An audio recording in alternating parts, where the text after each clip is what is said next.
안녕하세요. 새해 복 많이 받으세요. 네, 제가 보내드렸죠. 택배 도착했죠. 네. 아직 못 받으신 분 오늘 받으시기 바랍니다. 네. 자, 이거 지금 그 오늘 이틀째 수업인가요? 어제 수업했죠. 네, 그래서 이제 어제 무슨 과목이었어요? 민법. 우리 민법 교수님 훨씬 더 이제 학습 방법에 대한 이야기를 많이 하셨을 텐데. 제가 꼭 전달하고 싶은 게 좀 있어요. 그래서 좀 한 페이지 이렇게 좀 정리를 좀 해봤습니다. 일단은 1, 2, 3, 4 이렇게 그 넉 달 동안은 1차를 좀 집중적으로 좀 하셔야 돼요. 그래서 이론 정리를 좀 하셔야 되는데 민법과 학계로는 수업이 끝나면 반드시 이렇게 복습을 좀 하고 반복을 하셔야 합니다. 이론이 정리가 안 되면 그 다음을 나갈 수가 없어요. 그래서 몇 마디 좀 해드리겠습니다. 거기 보면 이제 처음 공부하신 분들은 어때요? 야, 뭐 태어나서 처음 보는 용어 막 나옵니다. 그러면 이제 당황을 하죠. 그런데 말입니다. 이건 나중에 뒤쪽으로 가면 또 등장해요.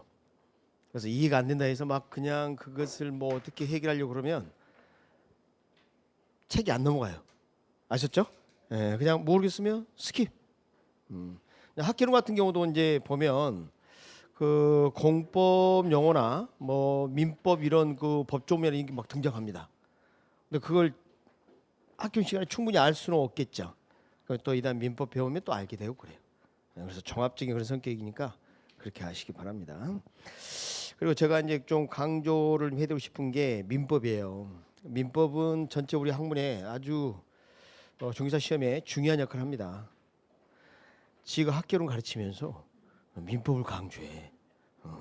그럼 말 다 했지 뭐. 그죠? 그러니까 민법이 중요합니다. 민법. 그래서 민법을 못하면 학교는 전반적인 어떤 그 틀이라든지 이런 것들도 그런 기초 사고에 좀 의존하기 때문에 정리를 잘 해야 합니다. 민법을 잘해야 2차 과목도 도움이 돼요. 뭐 2차에 뭐 공시나 뭐 중개사법 이런 것은 기초 사고가 민법. 민법 철저히 공부하셔야 합니다. 그럼 어떻게 하느냐? 우리 이제 1차 과목이 부동산 학계로 민법 이렇게 있잖아요. 민법을 더 공부를 많이 해야 합니다. 6대 4 정도. 알겠죠? 예를 들어서 뭐 10시간 한다면 그렇게 공부를 안 하겠지만 자, 민법은 6시간, 학교는 4시간. 만약에 10시간을 한다면 아시겠죠? 그럼 5시간 하면 3시간, 2시간. 그래. 그렇게 합니다. 그렇게 하셔야 돼요. 그다음에 우리 시험장에서 하는 게 뭐예요? 문제 푸는 거죠? 시험장 하는 게 문제 푸는 거예요. 근데 문제를 잘 풀어야 합격합니다. 그래서 문제 푸는 연습을 하셔야 돼요. 평소부터. 그러면 이제 봐요. 이것은 뭐 금년에 처음 생긴 시험 제도가 아니죠. 지금까지 출제가 됐던 게 있을 거 아니에요. 그래서 기출이란 이미 기자예요. 이미 출제된 그 말입니다. 기출이. 아셨죠? 기출 문제를 가지고 출제 경향을 좀 파악할 필요가 있어요. 그래서 앞으로 이제 출판사별로 다 한번 기출 문제집이 나오기도 하고 그러는데 대개 보면 기본서에 기출 문제 좀 붙어 있고 그래요. 출제 경향을 파악하는데 그걸 좀 사용을 하셔야 합니다. 아셨죠? 그다음에 이다음에 이제 단원별 예상 문제집도 나옵니다. 거기는 조금 더 그물을 촘촘히 짭니다. 그물을 촘촘히 저인망 이렇게 하게 되면 어때요? 작은 물고기도 걸려서 잡히죠. 그런 것처럼 마찬가지 그런 과정이 좀 필요하고요. 또 잊지 말아야 될 게 한 달에 한 번씩 또 전국 모의고사가 있을 겁니다. 그런데 점수가 목표가 아니고요. 와서 마킹하고 연습하는 게 목표예요. 점수 안 나와. 점수 언제 나오냐? 8월 말이나 9월 초 되면 점수 나와요. 그 전까지는 구슬이 다 꿰지지 않는 상황이니까 점수가 들락달락합니다. 아셨죠? 그러니까 그래서 이제 주간반 야간반 다 모여서 그날은 뭐 동창회 비슷한 거 한다 이런 생각하고 오셔야 돼요. 아셨죠? 도시락 싸가지고 그렇게 진짜? 그렇습니다. 네. 자, 제가 진짜 강조하고 싶은 게 뭐냐면 학교 가는 수험생이 되는 법이에요. 이게 중요합니다. 이게. 그래서 우리 공부를 무조건 열심히 해도 되는 게 아니라 요령껏 해야 돼요. 그런 얘기 있잖아요. 쟤는 막 열심히 하는데 막 점수가 안 나온다. 요령이 없어서 그래요. 그래서 학습하는 요령을 좀 가르쳐 드릴 테니까 물론 민법 선생님이 좀 말씀하셨겠지만 일단은 잘 봐요. 이게 이제 중요합니다. 우리 과목이 이제 1차, 2차 이렇게 나누고 있다가 다 알아요. 그죠? 대답 없고. 자, 자, 그죠? 네, 그렇죠. 자, 그래서 이제 1차 같은 경우는 학개론이 먼저 나올까요? 민법이 먼저 나올까요? 학개론. 네, 시험 지문은 1번이 학개론입니다. 41번이 민법이에요. 그러니까 이게 문제 풀 때도 학개론부터 먼저 푸느냐, 민법 먼저 푸느냐, 그 별로 중요하지 않아요. 일단 이렇게 되고요. 그다음에 이제 2차 과목은 또 뭐가 있는지 아시죠? 네, 그래서 뭐 중개사법, 우리가 이제 보통 중개사법이 길어 법률이, 그래서 중개사법 이렇게 하고 그다음에 공법 이렇게 돼요. 자, 우리가 이제 시험장에 가게 되면요, 예전에는 2차 과목을 이 공시세법까지 해서 한꺼번에 봤어요, 시험을. 근데 인간이란 게 말이죠, 생리 현상 있죠. 여기 봐요, 이거 100분 여기까지 하면 150분. 150분 참는 게 쉽지가 않아요. 그래서 이거 아니다. 연세도 좀 있으시고, 그렇죠? 네, 그러니까 이거 컨트롤이 잘 안 돼. 네, 그래서 좀 지금 2년 돼가나? 좀 작년부터 했나? 뭐, 그래서 여기 나눴어요. 그래서 여기 1교시, 2교시 이렇게 나눴습니다. 그걸 알고 계신가요? 네, 그러니까 지금 기본서를 열어가지고 앞쪽에 그 안내 이런 걸 전혀 안 본 거야. 어떤 책이든지 앞에 다 있어 이게. 그래서 시험을 보면 봐요. 일단은 오전에는 1차 시험 보고요. 그다음에 오후에 2차 시험을 봅니다. 그렇게 보시면 생각 맞습니다. 거의. 그래서 이것을 100분, 이거 50분 이렇게 줘요. 그래서 지금 시험을 잘 봐야 되니까 어떻게 나온지도 알아야 되고요. 꼭 살펴볼 게 있어요. 자, 봅니다. 여기 봐요. 지금 이렇게 40문제, 40문제, 40문제, 40문제. 여기도 40문제인데 여기 과목이 2개죠. 이렇게 합니다. 이렇게. 세법은 16문제. 나머지는 몇 문제일까요? 24문제겠죠. 이렇게 출제가 돼요. 그래서 공시세법은 격주로 이렇게 하고 있는데 공시가 생각보다 좀 어렵습니다. 쉽지가 않아요. 그럼 이걸 잘 하려면 법적인 어떤 지식이 있어야 돼요. 응? 세법도 요즘 어렵게 나오는 경향이 있어요. 그래서 전략을 이제 말씀을 좀 드릴 텐데요. 일단 우리 시험은 100점 만점에 60점 평균을 맞아야 돼요. 맞죠? 그다음에 40점을 넘지 못하면 과락입니다. 적어도 40점 넘어야 된다는 거 아시죠? 그래서 중요합니다. 자, 이런 이야기를 처음 듣는 사람이 의외로 많아요. 그래서 저도 좀 깜짝 놀랐는데, 자, 잘 봅니다. 예를 들어서 학개론을 80점 맞았어요. 민법 40점 맞았어요. 둘 다 하면 120점이죠? 평균인 지금 두 과목에 2로 나눴어요. 얼마예요? 60. 이러면 합격이에요, 불합격이에요? 불합격? 자, 평균 60 됐죠? 그다음에 과락 넘겼죠? 40점이 도달이 됐으니까 과락을 넘긴 겁니다. 이러면 합격이에요. 근데 이런 경우 어떻게 될까요? 얘가 90점이고 얘가 30점이에요. 둘을 더하면 120점 맞죠? 그래서 평균 60점인 거 맞는데 문제는 요건 됐는데 이게 안 되는 거예요. 불합격이에요. 지금 이해하셨어요? 전체 평균 60이라도 과목이 40점 넘기지 않으면 안 돼요. 최소한 40점을 맞아야 돼요. 그래서 과락 이야기를 잘 모르신 분을 위해서 한번 말씀드렸고요. 이제 정말 중요한 게 나옵니다. 학교는 100점 맞았다 칩시다. 웃음이 나올 뿐이죠. 자, 100점 맞았다 칩시다. 그러면 둘을 더하면 140점 이렇게 되는데요. 이걸 2로 나누게 되면 평균이 외워요. 70점이죠? 이거 합격일까요? 불합격일까요? 합격이지. 야, 평균 60점 넘었고요. 과락 넘겼으니까. 그런데 A하고 C의 차이점이 뭐예요? 둘 다 합격 맞죠? 차이가 없어요. 아니, 자격증에 학교는 100점 맞아서 자격을 취득하였습니다. 그리고 뭐 도장 찍어주고 그런 거 없어요.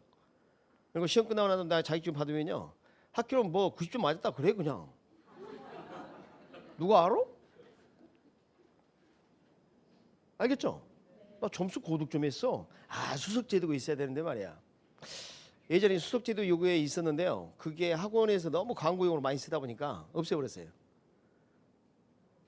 전국 수석 발표 하도 그 광고를 해야 되니까 아주 지긋지긋해. 우리도 보면 어쩌다가 좀 머리 좋은 놈이 하나 그 학원에 간 거야. 그래가지고 그냥 수석하고 그래. 그러면 이제 막 그거 광고해 써먹고 지가 열심히 해서 한 것일 수도 있어요. 수석 정도는. 그래서 뭐 선생님들 강의하는 게 물론 좀 노하우도 좀 있어야 되겠지만 하여튼 그래요.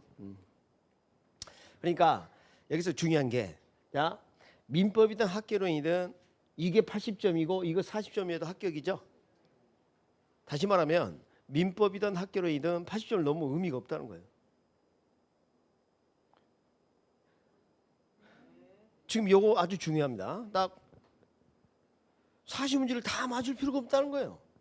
그러니까 의무적으로 20%에 해당되는 2, 4, 8 8문제는 무조건 틀려야 돼. 왜? 맞춰봐야 소용없거든. 지금 이해했어요? 자, 문제지를 받았습니다. 아, 틀려야 할 문제 8문제를 골라야 합니다. 얼마나 즐거운지 몰라요. 응? 마음이 일단 가벼워지는 거예요. 그냥 이렇게 생각하고 시험을 보는 사람과 야, 어려운 문제 이거 풀어서 득점을 더 해야 되는 이런 사람은 하늘과 땅 차이입니다. 자, 문제지 매수 확인하세요. 이렇게 넘기면서 에이 더러운 문제 나왔네. 안 풀어 씨. 그러고 넘기는 거야. 알겠습니까? 근데 어떤 게 더러운 문제고 어려운 문제인지 어떻게 알아? 공부를 해야 알지. 안 그래요? 그런 것을 지금 연습을 하는 겁니다. 그래서 우리가 이제 강의를 이렇게 듣고 말이죠. 아, 이 정도 문제가 시험이 나오면 이건 시간 내에 못 풀 수가 있다. 이걸 좀 짧게 만들면 그때 푸세요. 이런 요령이라든지 이런 걸 가르쳐 드리는 거예요. 그럼 혼자 할 수 있어요? 안 돼요. 선생님이 시킨 대로 하세요. 제발, 플리즈. 알았습니까? 자, 그러면 정리를 해보면 1차 과목은 최고점이 100점이다, 80점이다. 80점이요. 무조건 8문제 틀려야 돼요. 그럼 나머지 다 맞출 수 있어요? 그게 이제 문제야, 그게. 그래서 8개 틀리고 나머지 더 틀려버리면 이제 좀 상황이. 그래서 그 가장 저기 핵심적인 거, 쉽고 핵심적인 것을 틀리지 않아야 해요.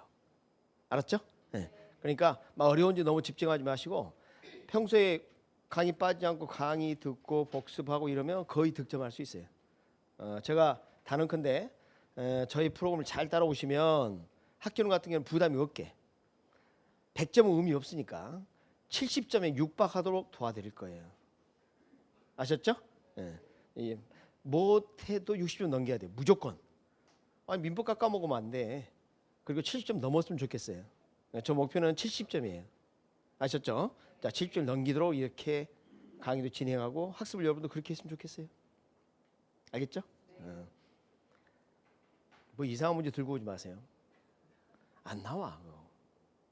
나올 확률이 1%도 안 돼. 그래, 나왔다 치자. 그럼 공부해서 맞춰? 못 맞춰. 별로 중요한 질문 아니었고요. 별로 중요한 질문이 아니에요. 시험 보는 사람은 다 어렵다 그래. 그래서 이제 물론 질문 잘하셨어요.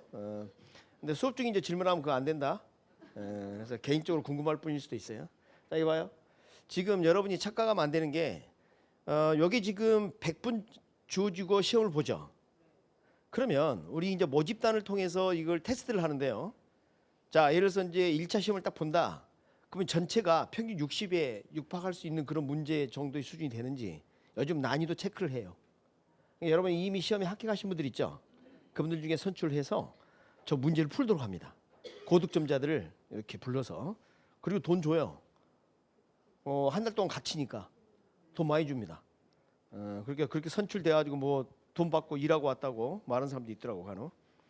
근데 거기 선택되는 사람은 전국에 상위 한 2, 3% 이내의 사람이에요. 그러니까 여러분은 뭐 그런 거 신경 쓰지 마. 그러지 말고 거기 돈 뭐 벌려 그냥 중개 뭐 좀 한 몇 억짜리 하는 게 훨씬 나아요. 뭐 그게 한 달 갇혀 있으면 얼마 힘들겠어요 그게. 돈이 문제입니까 지금? 그렇죠? 그래서 이 둘을 해가지고 말이죠. 평균 60점, 과락 40점 넘기나 그걸 테스트해요. 그러니까 둘을 동시에 한 과목인 것처럼 생각하고 평균을 맞춥니다. 그러니까 예를 들어서 이제 학개론이 좀 쉽다. 그럼 너무 점수가 많이 나올 거 아니에요. 그럼 민법이 좀 어려울 수도 있고 그래요. 민법이 좀 쉽다 그러면 어때요? 평균 60점 선상을 좀 넘기로 이렇게 해야 되니까 이게 좀 어렵고 그럴 수 있어요. 근데 이게 정해진 건 아니에요. 알겠죠? 그러니까 이거 안 됩니다. 몰빵. 나는 학개론을 잘해. 학점 100점 맞을까요? 의미 없다니까. 80점이 최고점이라니까. 도와줄 수가 없어. 도와줄 수가. 봐봐요. 여긴 이거 봐요. 여기 도와주는데 여기는 뭐 20점 의미가 없잖아요. 맞죠? 여기 20점만 가고 20점은 필요가 없어. 여기 20점만 가면 되는 거고. 그래서 어떤 특정 과목에 몰빵하는 것 바람직하지 않습니다. 아셨죠? 네. 그러니까 그냥 시킨 대로 하세요. 요즘 뭐 광고할 때 이런 표현 많이 쓰죠. 묻지도 말고 따지도 말고 1588 어찌고 저찌고 막 그런 거 있던데 그냥 따라오시기 바랍니다. 자, 그래서 뭐 난이도는 바뀔 수 있어요. 이번에 학교는 좀 쉬웠기 때문에 어려질 수도 있다 이런 전망이 있습니다. 근데 어려우는 문제는 푼다 안 푼다? 그러니까 나하고 무슨 상관이냐고. 8문제 틀려야 된다니까. 그러니까 어려운 게 중요해요? 아무 상관이 없어. 왜 그걸 신경 쓰냐고.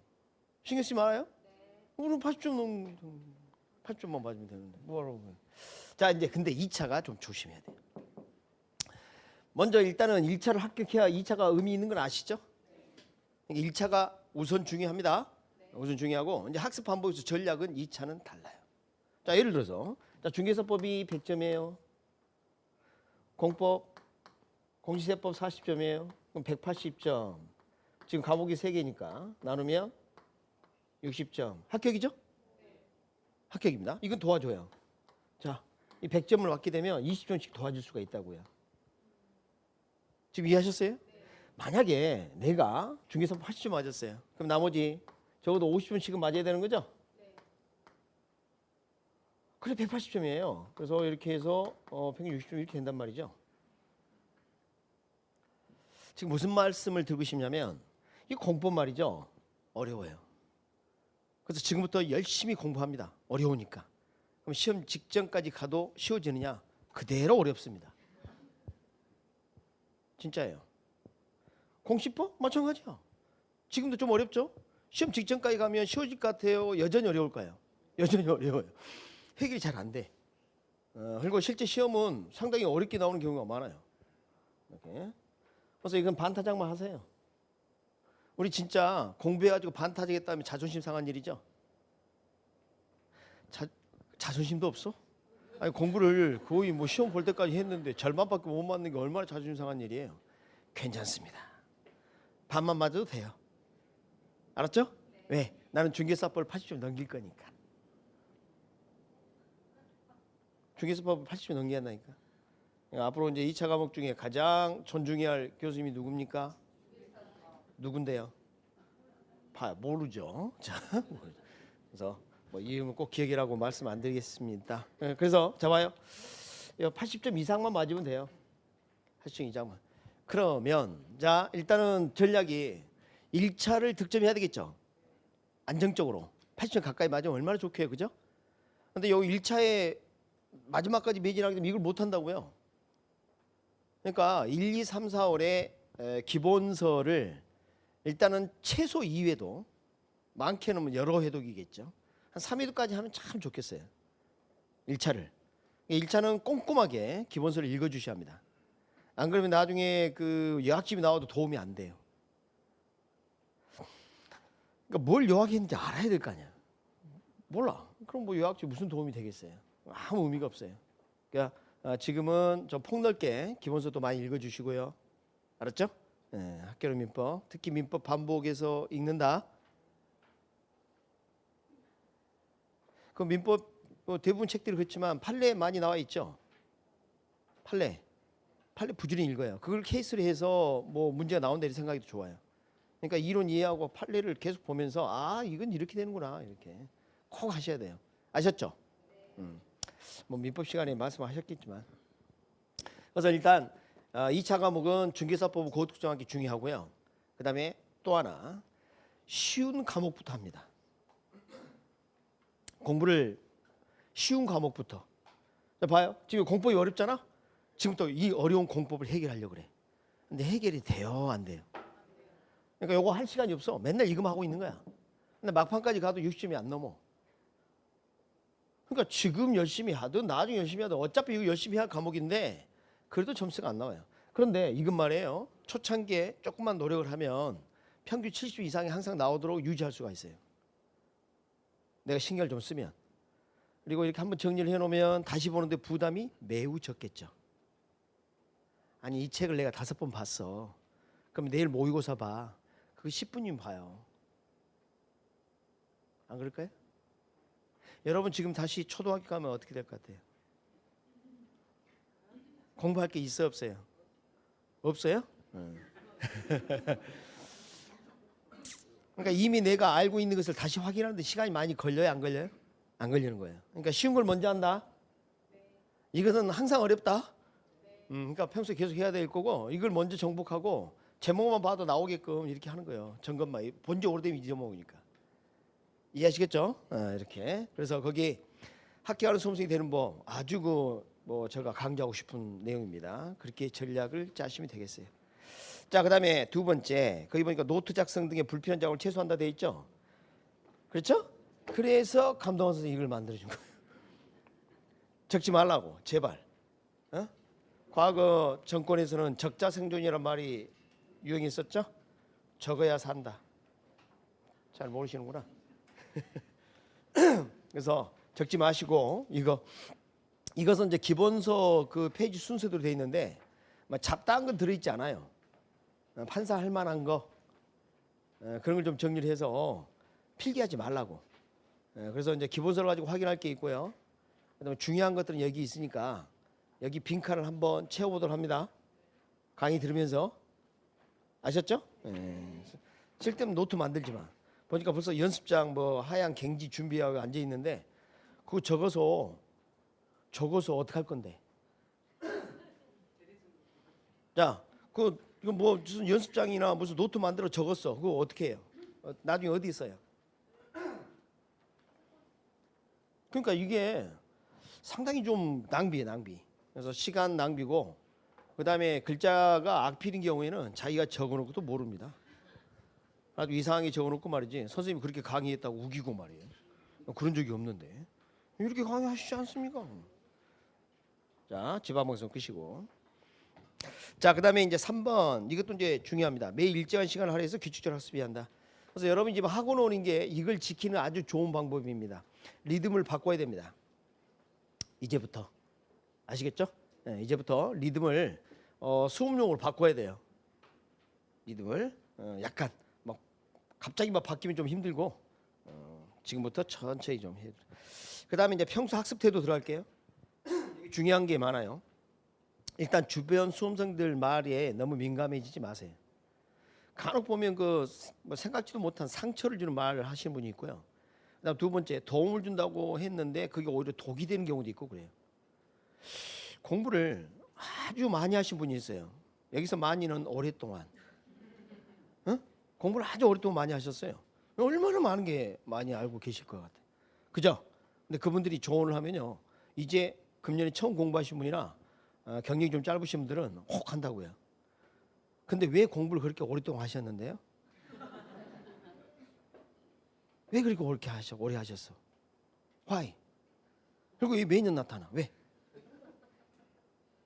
그러니까 그 방법대로 하면 안 된다는 거예요, 오히려. 그러니까 그게 지금 실패한 케이스인데 그걸 따라가면 안 됩니다. 그러니까 조심해야 합니다. 그리고 내가 그 당사자가 아닌가 다시 한번 되짚어 볼 필요가 있어요. 나는 이거 아는데 말이야. 이렇게. 그게 문제야. 내가 해봐서 아는데 이게 참 무서운 거예요. 당신이 진리라고 생각하는데 아닐 수도 있어요. 그래서 제가 드리고 싶은 말씀은 새 술은 새 부대에 담아야 돼요. 제일 경계해야 될 게 뭐냐면 3년 전에 쓰던 학교론 요약집 들고 옵니다. 출처도 불분명한. 그걸 또 해. 그거 해서 안 됐는데 또 그걸 한다니까. 집에 있는 책 다 버립니다. 그냥.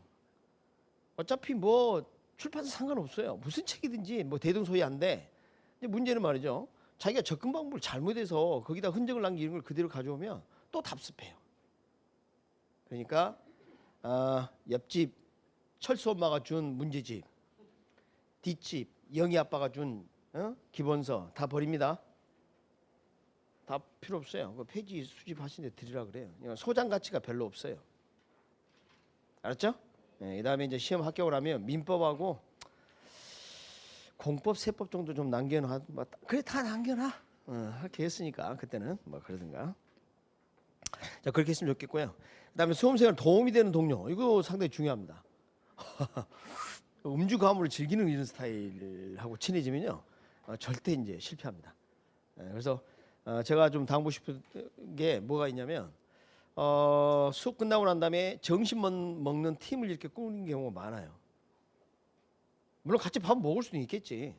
근데 이게 좋은 점보다 나쁜 점이 더 많은 경우도 많아요. 그러니까 이건 좀 조심하시되, 만약에 정말 같이 밥 먹고 싶다, 무조건 더치페이 하세요. 아니, 5명이 밥을 먹었는데 A가 밥값 냈어. 그 다음에 B가 낼 차례인데 B가 A가 아프다고 안 온 거야. 밥값 안 내고 또 C가 내는 거야. 그러면 어떻게 돼? B는 계속 빠져. 그럼 그 돈 몇 푼 아니지만 그거 가지고 또 사소하게 무조건 더치페이. 묻지도 말고 따지도 말고, 선생님 밥 사주려 생각하지 말고 더치페이를 하세요. 많이 간다면 저도 더치페이야. 응? 절대 안 됩니다. 그래서 서로 뭐 그런 거 뭐 부담 주면 안 돼. 술 안 됩니다. 낮부터 반주를 드신 분이 있어. 해도 안 뜨는데 얼굴이 해가 떠가지고 막 돌아다니고 그래요. 어? 안 됩니다. 그 다음에 조언을 받을 때 말입니다. 그러니까 주위에 수험생한테 조언을 받으려 하지 말아요. 무조건 전문가의 조언을 받아야 돼요. 전문가는 어디 있어요? 밖에 계신 원장님, 부원장님, 실장님 있죠? 이분들이 전문가예요. 그 다음에 여기 선생님 알았습니까? 뭐 질문을 하겠다, 그럼 선생님한테 질문하세요. 중요한 건 논점이 좀 그런 것은, 여러분 학생 수험생끼리 결론 내게 되면 이상한 결론 내는 경우가 많습니다. 그런 좀 좋지 않은 결과를 가져올 수 있으니까 그렇게 해주시기 됩니다. 오늘 첫날이니까 이렇게 했고요. 저는 감동환이라고 합니다. 감동환입니다.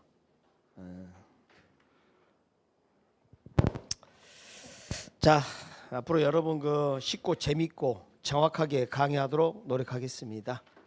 감동을 전하는 사람이 되겠습니다. 자, 일단 강의 노트는 제가 펼할 때 펴고요. 기본서 펴입니다. 강의 노트는 강의 내용의 그냥 정리니까 기본서가 일단 우선입니다. 자, 이제 교재를 한번 열어보도록 하겠습니다. 거기 보면 시험 안내 나와 있죠? 시험 안내는 꼭 한번 읽어보셔야 돼요. 어떤 과목이든지 기본서에 앞에 다 있을 거예요.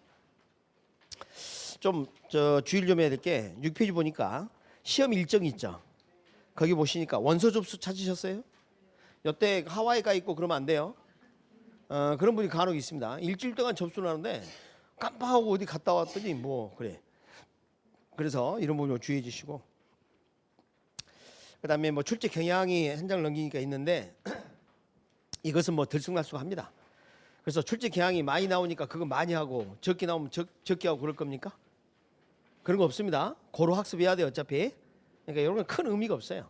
대신 이런 말을 할 수는 있어요. 일단 목차를 좀 적겠습니다만, 총론 파트는 뭐 2문제에서 3문제 내외로 나오는데 나머지는 평균 5문제에서 왔다 갔다 해요. 더 많거나 적거나.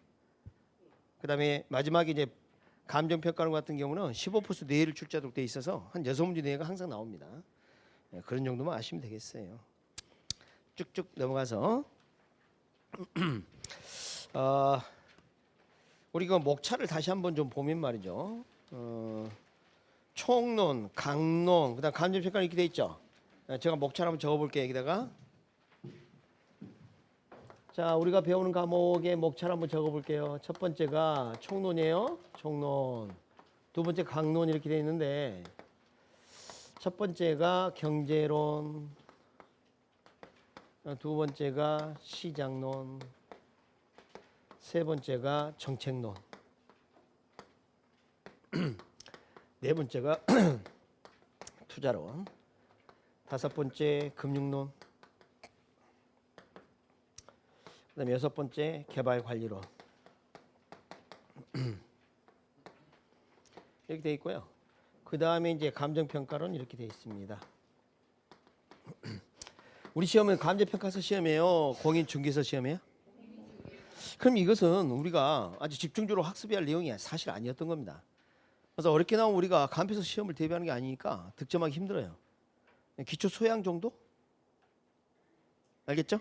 여러분 중개업을 할 때 감정 평가에 관한 어떤 기본 지식이 있다면 서비스가 훨씬 매끄럽겠죠. 요즘 많이 쓰는 표현으로 고급지겠죠. 그런 표현 안 써요?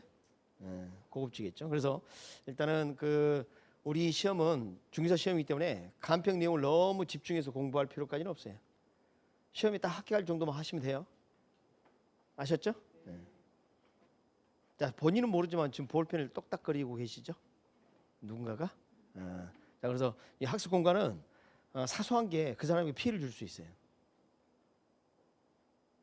쓸데없는 순간에 뭐 행동을 한다든가 이렇게 하면요 옆에 사람한테 피해를 줍니다. 근데 거기에 민감하지 않는 분이 있는데 어떤 분이 민감하다 그러면 그날 수업이 막 안 들어오는 거예요. 이런 것은 조심해 주셔야 돼 서로. 아셨죠? 다리도 그만 떨고 막 책상이 흔들려 갖고 막 의자를 또 뒤에 책상이 이렇게 대고 막 떨면 어때요? 뒷사람 뭐 책도 없고 그런 것도 좀 조심하셔야 돼요. 항상 예의를 지켜야 합니다. 알겠죠? 여러분 이제 다 동료가 되실 거고 그러니까.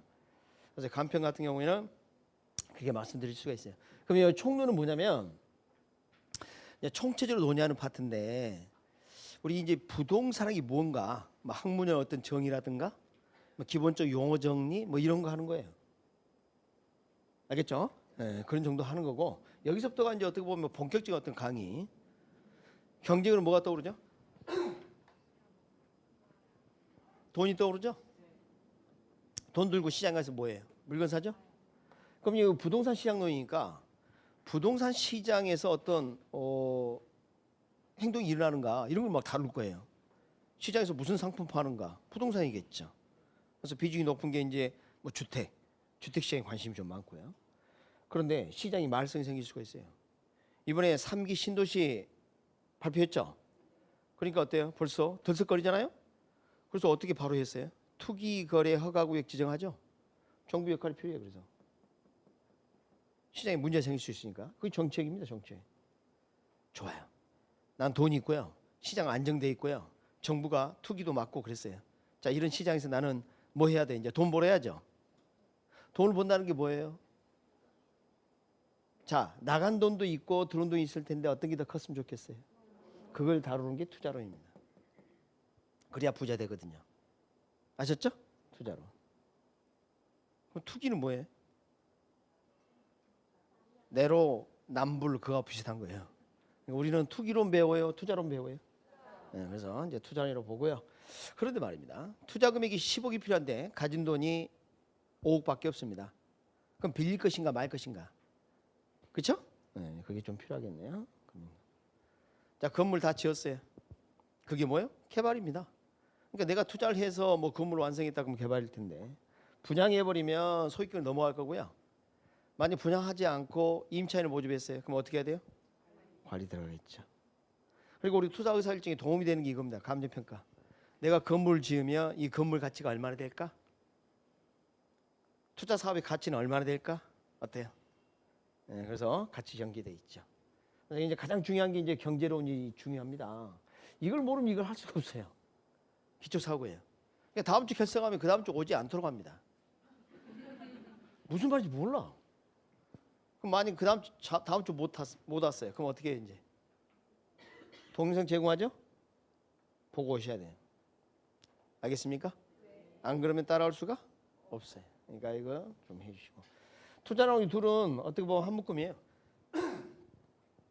그래서 이제 어떻게 보면 부동산의 고유 영역이 개발 관리론 아닌가 이렇게 볼 수가 있어요. 거의 뭐 경제학적인 내용들입니다. 그러니까 상대 쪽 나오신 분들이 되게 이 과목을 맡아요. 경제, 경영, 회계 뭐 이걸 다루신 분들이 되게 맡을 수밖에 없어요. 다 뭐 전공 그것은 거의 뭐 과목이 비슷합니다. 다 학습이 비슷해요. 그래서 이렇게 볼 수가 있겠어요. 그래서 오늘은 이제 우리가 다룰 과목이 부동산 개론이죠. 자, 제목을 적어볼게요. 우리 과목이 부동산학 개론이라네요. 아니 부동산 하기만 하겠지 왜 개론을 붙였을까요? 괴로워라고? 괴로운? 개론은 개괄적으로 논의하는 뜻이에요. 왜 저런 말을 썼냐면 부동산학과 가면요. 부동산학이란 걸 배우게 되는데 거기에는 개론도 있고 또 나눠져요. 원래 부동산학은 부동산 관련된 모든 학문이 다 들어와요. 그럼 여러분이 민법 따로 배우고 공법 따로 배우죠. 이게 다 포함해서 부동산학이에요. 원래 부동산 관련 학문이니까 이걸 한 선생님이 다 가르칠 수가 없어요. 그래서 개괄적인 것만 가르친다 그래요. 그래서 개론입니다. 한 선생님이 가르치면 두 가지 문제가 생겨요. 첫째는 한 선생님 가르치다가 죽어요. 두 번째는 다른 과목 선생님이 일자를 잃어요. 그래서 일단은 뭐 민법, 뭐 공법, 뭐 공식법 이렇게 나눠져 있는 게 혼자 감당할 수가 없기 때문에. 그래서 봐봐, 이 제목을 보니까 어때요? 경제 이론과 관련된 게 많죠? 거기 중점적으로 시간을 할애합니다. 그래서 원래 나머지도 다 해야 돼요. 그래서 그 부동산학과를 가게 되면요, 민법을 사법이라 그래요. 사법. 그렇게 이제 커리큘럼 짜는 대학도 있고 그럽니다. 사법, 그다음에 공법 이렇게 나눕니다. 그렇게 해서 다룹니다. 그래서 그것은 우리 민법 선생님하고 공시세법 선생님이 따로 공부를 하시면 돼요. 그분한테. 그러면 자, 부동산학 이렇게 돼 있는데 부동산과 관련된 학문인 거 맞는 것 같아요. 그죠? 그래서 오늘 우리가 배우게 될 이 부동산학은 그 학문적 성격이 어떻게 되는지 이게 말입니다. 예전에 한 10몇 년 전에 좀 등장했었고 출제를 안 하다가 최근 3년, 4년 전에 출제하기 시작했어요. 그래서 이 앞에 이 개념이 생각보다 이제 중요하게 돼버린 겁니다. 출제 안 했던 것도 출제하고 막 그럽니다. 그래서 이 첫날 수업을 소홀히 하면 안 됩니다. 그래서 지금 여러분 교재를 한 장 쫙 넘겨보니까 여러분 3페이지에 부동산학이 2에 나와 있나요? 그리고 부동산학이 무엇인지 정의가 쫙 내려져 있어요. 그죠? 그래서 제가 이제 부동산의 정의를 좀 적을 건데요. 이건 김영진 교수의 정의예요. 돌아가셨어요. 이분이 돌아가셨는데 이분이 정의를 많이 씁니다. 그래서 4페이지를 한번 볼까요? 3페이지 제일 하단에 있는 그 마지막 줄을 도해해 놓은 겁니다. 아셨죠? 3페이지 마지막 줄 제가 한번 적어볼게요. 이렇게 돼 있을 거예요. 부동산 활동의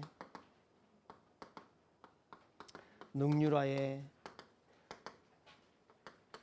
원리 및 그 응용 기술을 개척하는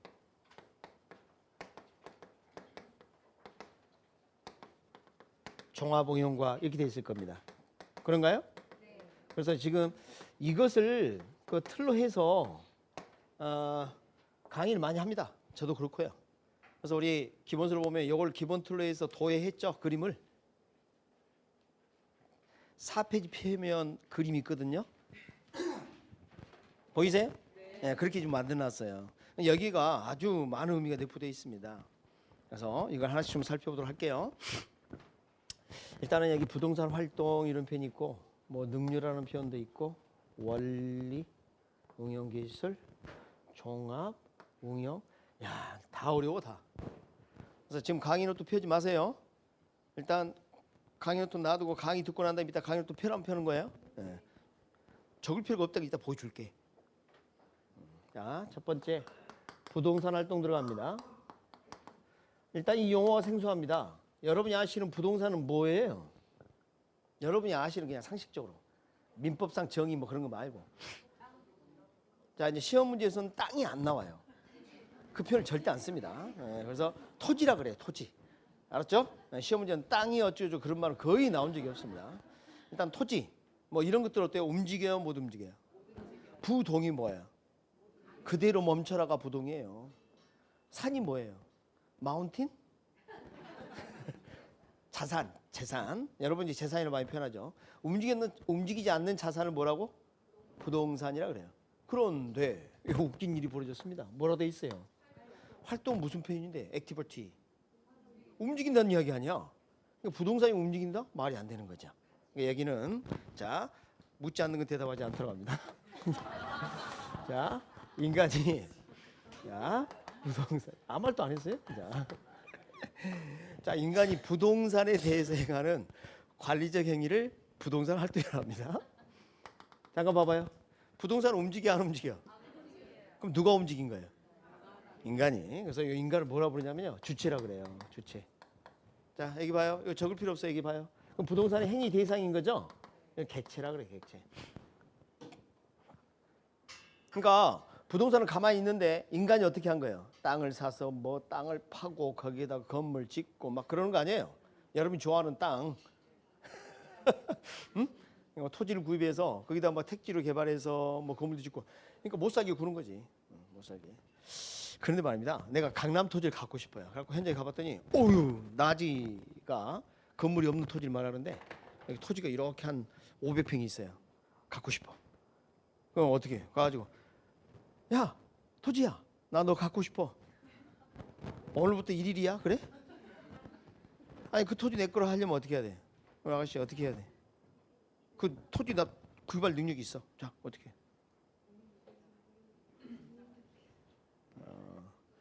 그러니까 자 봐요. 그럼 거기 위에 서가지고 자 조용히 하시고. 리액션이 좀 심하다. 자 좀 좋은데 아마 그 배우자는 상당히 즐거우실 것 같아요. 저런 분들이 또 사랑을 많이 독차지 하는데 강의실에서 자 그래서 자 좀 봅니다. 다른 여자도 생각해.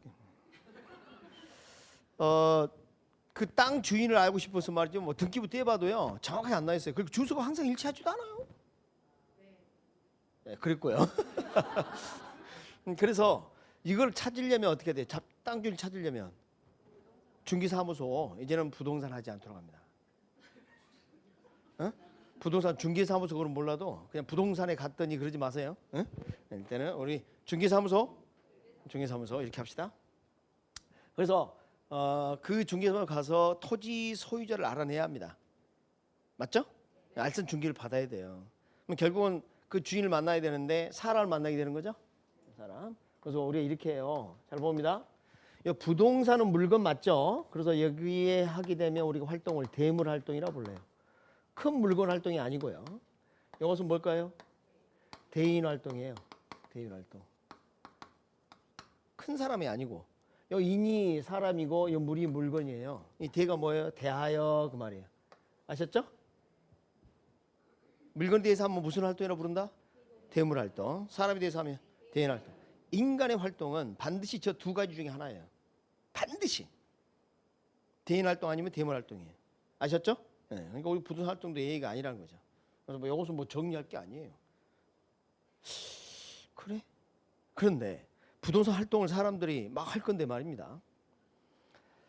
사람들이 막 투기 활동을 하는 거예요. 투기. 그럼 정부가 이것을 눈치채겠죠. 감지를 하겠죠. 이때 이런 표현을 씁니다. 투기 현상이 감지된다고 볼 수 있어요. 자, 우리가 그 김장을 담으면 시간이 지나면 발효되죠. 그 유산균이 발효 활동을 했기 때문이에요. 여러분 그래서 뚜껑을 딱 열어보면 잘 익었는데 그게 발효 현상이에요. 현상, 인식의 대상. 그래서 부동산 활동이 부동산에 대해서 인간이 행하는 관리적 행위를 말한다면, 그걸 총칙한다면 여기서 비롯된 반복성, 법칙성 뭐 이런 거, 규칙성, 이걸 뭐라고 부르냐면 현상 그래요. 지금 이해하셨어요? 그러니까 부동산과 부동산 활동에서 비롯되는 법칙성, 반복성을 우리가 부동산 현상이라고 부릅니다. 자, 그럼 부동산 현상은 활동하고 뗄 수 있어요, 없어요? 아주 밀접합니다. 이렇게. 그래서 활동과 현상은 정의해드렸고요. 자, 다시 옵니다. 이제 겨우 5글자 공부했어요. 이제 부동산 활동이 뭔지 알았어요. 부동산이 움직이는 거예요, 인간이 하는 거예요? 인간이. 이거 뭐예요, 이거 능률화가? 한 글자로 말씀드릴게요. 묻지 않으면 대답하지 않는다니까. 잘입니다. 자, 그래서 이제 김윤주 교수는 과학화, 합리화, 전문화, 근대화라고 불렀어요. 김윤주 교수는. 우리가 그것까지 알 필요 없어요. 부동산 활동 어떻게 해? 잘. 여러분이 부동산 활동을 잘하는 건 뭐예요? 목표가 뭐예요? 이거예요. 이게 최고예요, 최고. 그래서 이따가 잘하는 게 뭐가 있는지 한번 말씀을 드릴 거고. 그래서 이 부동산 활동의 능률화가 사실은 우리 부동산학의 목표예요. 우리 부동산학의 목표가 뭐냐면, 목적이 뭐냐면 부동산 활동의 능률화예요. 여러분이 부동산 활동 잘했으면 좋겠어요. 그게 목표입니다. 목적이에요. 그래서 우리 부동산학은 여러분이 부동산 활동을 잘 해주는, 그걸 원대한 목표로 삼는 학문이다, 이렇게 볼 수 있어요. 아가씨죠? 남자친구 있어요? 있을 예정이에요? 아니, 응? 자, 내가 남자친구하고 아주 그 남친하고 참 잘 지내고 싶어요. 잘 지낸다는 것은 뭐예요? 연애 활동을 잘 하는 거죠. 맞죠? 잘 지낸다는 게. 그러면 그 남자가 뭘 원하는지, 식성은 어떤지, 뭘 싫어하는지 이런 거 아는 건 기본 아니에요? 전에 제가 자전거 타는 법 가르쳐 드린 적이 있는데 넘어지는 쪽으로 핸들 틀으라 그랬죠? 그런 적이 있습니다. 11월 12월 그런 말씀 한번 드린 적이 있는데 뭔가 잘하려면 그걸 연구를 해야 돼요. 그러면 지금 무엇을 잘하고 싶어요? 그 활동. 그럼 부동산학의 연구 대상은 뭘까요? 부동산 활동이라니까요. 그런데 부동산 활동과 부동산 현상은 뗄라 뗄 수 있다 없다? 없다 이 말이에요. 그래서 이게 우리 부동산학 연구 대상입니다. 자, 시험은 이렇게 나왔습니다. 부동산학의 연구 대상은 부동산 활동과 부동산 현상을 포함한다. 이렇게 출제한 적이 있어요. 오인가요? 네, 오입니다. 그게 시험 문제예요. 요거 20년 만에 처음 나왔어요. 우리가 그렇게 가르쳤는데도 안 나오더니 최근에 3년 돼가네 이제. 이래. 그러니까 이게 총론 파트를 요 부분을 소홀히 할 수가 없네요. 그죠? 지금 여기까지는 무슨 말인지 알겠어요? 자, 우리 부동산학은 말이죠. 여러분이 부동산을 잘해서 부자 되게 하는 거예요. 그러니까 우리 학문 자체가 부동산 활동과 관련된 걸 막 연구를 해요. 아셨죠? 그 다음에 어떤 현상들이 나타나나. 현상보다는 활동에 더 초점 많이 듭니다. 그런데 여기 있어요. 여기. 자, 다시 이쪽으로 와서 이 원리. 원리 그러면 이론을 말해요. 이론. 그리고 과학성이라 그래요. 과학성. 응용기술 그러면 실무를 말해요. 기술성. 이것도 25년 만에 처음 나왔어요. 최근에. 이거 내면에서 같이. 그럼 이론은 뭘 말한다? 과학성. 실무는 기술성. 이렇게 한다. 기술성. 그래서 이 분야가 둘로 나눠집니다. 이론 분야와 실무 분야. 이렇게 나눠져요. 이론 분야와 실무 분야. 자, 그래서 우리 부동산학은 이론 분야도 있고 무슨 분야도 있다? 실무 분야도 있다. 이 두 가지 다 합니다. 다. 이걸 볼 겁니다. 종합. 이런 말이 나온지도 알아야 돼요. 자, 우리 아가씨, 야, 건물 사 이제. 이 건물. 이 건물이 원래 내가 알던 건물이 아니야. 돈도 충분히 있고. 그럼 어떻게 이 건물을 사기 전에 하는 행동? 첫째, 봐요. 여러분 물어볼 것도 없어. 한번 생각해봐요. 아니, 이 건물이 몇 층짜리인지, 위치는 어디 있는지, 설비는 잘 갖춰졌는지 눈으로 확인해야죠. 당연하지. 부동산 활동할 때는 그렇게 해야 합니다. 돈 달라는데 다 줄 수 있어요? 아니에요. 가격치 측면, 가치가 얼마든지 생각해야 돼요. 건물주가 아닌 사람하고 계약해요? 아니에요. 불법 건축물도 상관없어요? 아니에요. 그래서 기술적 물리적 측면 눈에 보이죠? 경제적 측면, 법률적 측면 이 세 가지가 필요해요. 자, 우리 부동산 활동할 때 항상 세 가지를 함께 해야 돼요. 그래서 이걸 정리해 보면 이렇게 됩니다. 자, 쉬는 시간에 판사한 거 지우면 안 됩니다. 그래서 이렇게 나눌 수가 있어요. 첫 번째 기술적, 여기를 이제 물리적 개념 이렇게도 부를 수 있습니다. 기술적, 물리적. 그 다음에 이제 경제적 이렇게 할 수 있고요. 그 다음에 법률적 이렇게 나눌 수가 있어요. 법률적. 그래서 기술적은 공간 이용 기법. 공간이 어떻게 이용하고 있는가, 기법적 측면. 여기는 경제적은 가격적 측면. 여기는 권리관계, 뭐 공사법 관계. 권리관계 이렇게 할게요. 그냥 권리관계, 관계, 공사법, 법제도적 측면 이렇게 볼 수가 있습니다. 그래서 이 기술적인 것은 이따가 이런 걸 배워요. 자연이다, 위치다, 공간이다, 환경이다 이런 거 다룰 거고요. 요건 지우지 마세요. 부동산은 생산 요소다, 자본이다, 소비재다, 생산재다, 상품이다, 자산이다. 이따 다룰 거고요. 법적 측면은 광의의 부동산은 협의의 부동산, 그 다음에 준부동산 또는 의제부동산 이런 걸 다룰 겁니다.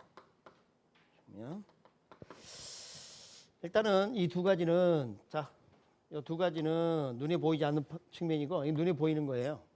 그래서 이것은 뭐라 하냐면 유형적 측면이라 해요. 유형이 뭐예요? 형태가 있다 그 말이에요. 여기는 뭐라 부를 것 같아요? 무형적 측면입니다. 무형적 측면. 그래서 이것들을 함께 생각하는 데에서 우리가 어떻게 부르냐면 복합 개념이라 그래요. 뭐라 한다? 복합 개념. 복합 개념의 부동산 이럽니다. 일단은 복합은 둘 이상을 말해요. 여러분이 부동산을 바라보면 이 세 가지를 함께 생각해야 한다니까. 그래서 복합 개념 법경기 이렇게 암기하도록 합니다. 알았죠? 자, 따라합니다. 복합 개념 법경기. 복합 부동산이 아닙니다. 알았습니까? 이따가 또 말씀을 드릴게요. 복합 개념 법경기 세 가지. 그래서 부동산학은 여기 건축공학적 측면 관련 법률도 있고요. 그 다음에 경제적 측면, 경제학과 관련된 거, 법 제도적 측면, 민법 배우고 공법 배우시죠? 이런 것들이 다 모아 있어요. 우리 부동산학은 저걸 다 함께 가져가야 한다니까. 그래서 다시 왼쪽으로 가보면 그래서 이 종합이란 말을 쓰는 거예요. 그래서 부동산학은 무슨 과학이다? 종합과학이다 이렇게 볼 수가 있어요. 첫 번째 종합과학이다. 두 번째 응용과학이다. 잘 봐요. 해봐요. 이론만 해요? 실무도 해요? 그러니까 이론만 하는 게 아니죠. 그러니까 순수과학이 아니에요. 아니에요. 순수과학 그럼 틀려요. 무슨 말 아시겠죠? 그래서 이렇게 생각할 수 있고 그 다음에 경험과학이고요.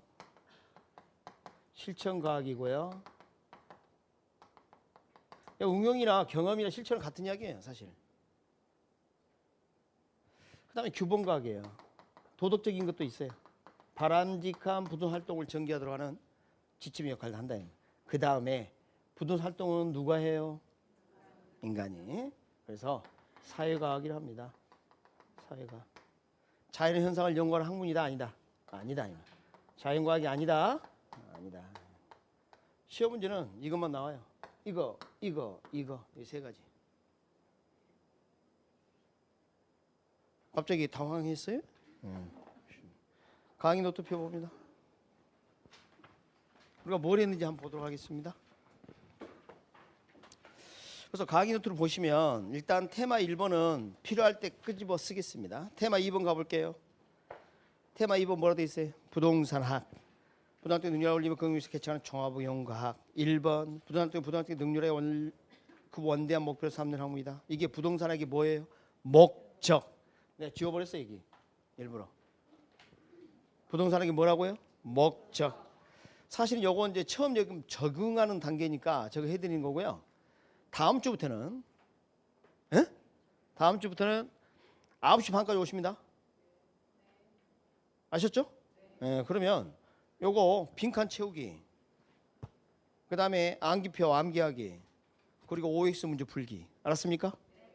20분 동안. 그리고 10분 쉬고 강의 진행합니다.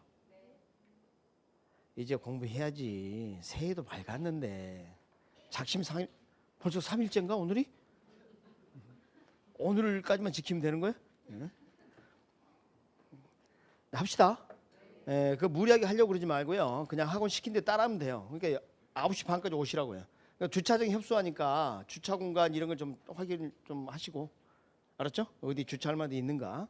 천천히 좀 걸어오시고. 자, 어린아이가 있는 분들은 조금 그러긴 하겠지만 하여간 최선을 좀 다합시다. 그 다음에 내려가서 2번 뭐예요? 부동활동 현상은 뭐예요? 부동산학의 연구대상. 연구대상. 응이라니 판서를 다 해줬는데 응? 연구대상이라고. 하여간 그분 연구대상이네. 그리고요 거기 가로 한번 봐봐요. 가로 자세히 봐봐요. 무슨 글자 보이죠? 잘 봐봐. 보이죠? 그래서 글자 수를 맞춰라고 일부러 희미하게 해놨어요. 그걸 보는 방법은 말이죠. 셀로판 테이프 있죠? 약간 색깔 있는 테이프 있죠? 이 위에다 딱 얹으면 보여. 지금 그 자 있죠? 그 자 색깔 그러네. 그거 한번 올려봐요. 그 위에다가. 글자 잘 보여요? 더 안 보여? 아니 말고. 그다음에 내려가서 학문적 성격 들어가 봐요. 종합과학이고 그다음 뭐예요? 그렇지, 의용과학이고. 그다음에 거기 자연과학이 아니고 무슨 과학? 사회과학. 사람이 모이는 인간하고 관련된 사회과학입니다. 출제는 그것만 돼요. 아셨죠? 테마 3번은 이따 하도록 하고요. 테마 3번은. 그리고 테마 2번 잠깐 봐볼게요. 테마 4번 볼게요. 연구 분야 정리돼 있죠? 그건 좀 이따 할게요. 테마 5번 찾으셨어요? 거기 채워봐요. 뭐하고 뭐예요? 1번은 뭐예요? 부동산 활동. 2번은 부동산 현상. 자, 쉬는 시간 갖겠습니다. 칠판 지우지 마세요.